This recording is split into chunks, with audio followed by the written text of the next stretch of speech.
وصفتنا اليوم كتخص الناس اللي كيعانيو من نقص فيتامين دي، هشاشة العظام، اللي عنده شي برد في الصدر تيكحب.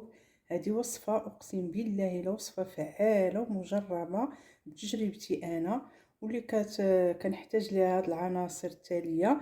عندي هنا واحد ربعة شريحة من بعد ما غسلتها وخليتها تتسقطر ونشفات وقطعتها طريفات. زدت عليها واحد 5 معالق كبار ديال الشجلة اللي مغسول ومنقي محمر شويه، يمكن لكم ديروا اكثر.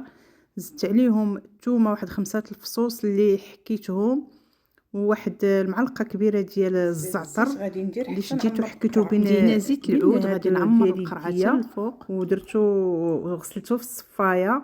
يمكن لكم اللي عنده الطنسيو كيهبط ليه ما يستعملوش. وخلط هذا الشيء كلشي مزيان، ومن الصباح صباح تاخذوا معلقه قبل الفطور لمده شهرين، وان شاء الله تشافوا باذن الله.